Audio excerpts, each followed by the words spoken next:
The one-year anniversary of this invasion is approaching at the end of the week. How much is that being talked about there? How significant is it for people there?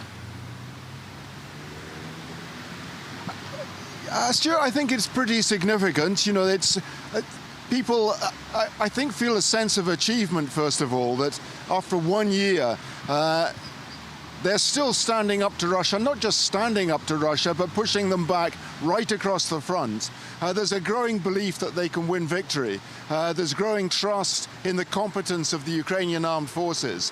Obviously, people are concerned about the threat that's posed still by Russia. Obviously, people are still worried that they're not getting enough munitions from the West. But nevertheless, I think the confidence is beginning to grow. And just on an anecdotal level, talking to people here, you know, people talk about the fear that they experience all the time because of the missile threats.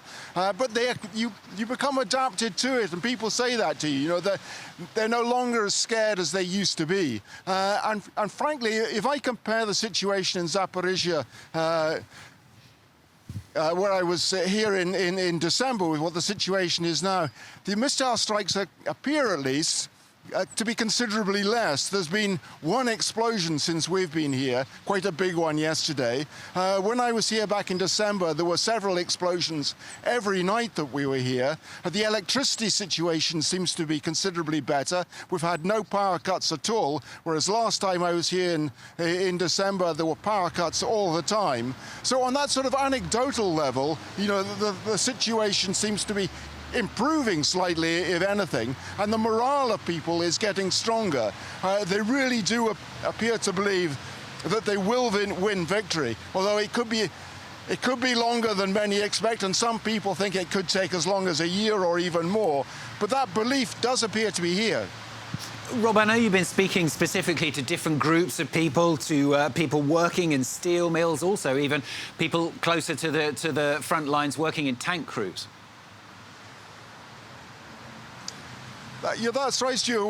We were with a tank crew about 7 kilometers from the front line. It's on the second defensive line of the Ukrainian positions. You know, the first thing that really struck me was they look exhausted. They work round the clock.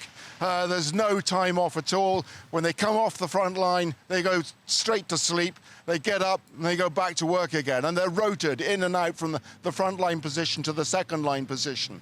But again, you know, the morale is really strong. Talking to the commander of a unit who we were with, he says every day, you know, he's drumming the same message into his men. You know, victory, victory, victory. He said, I keep drumming it into their heads. And talking to us, they were saying, yes, you know, we have confidence. But, you know, what we really need most of all is those Western tanks. You know, everybody we met at the front line was talking about that. We need those weapons. We need that ammunition. With that, we can do the job.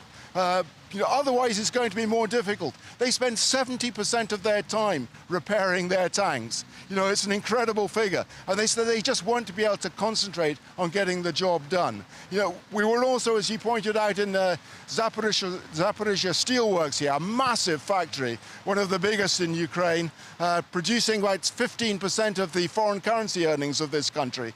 And there, too, you know, it's round-the-clock work. Production is much less than it was before the war, about 50% down, but they're on constant shifts. And again, there, the mood seemed really, you know, patriotic, I suppose you could say. You know, they're determined to win victory. Some of them have to go wearing flak jackets to work because of the threat of Russian missile strikes. But the mood there too, you know, is we're contributing to this war effort. We're helping to make the steel plates for the soldiers' flak jackets.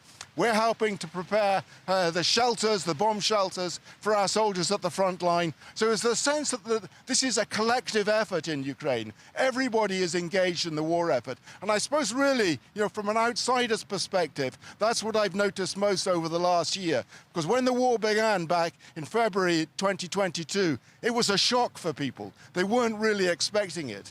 And it took a while to recover. A lot of people fled the country. Many of them have come back now. And the mood is really consolidated behind the soldiers at the front line. Rob, thanks very much, Rob.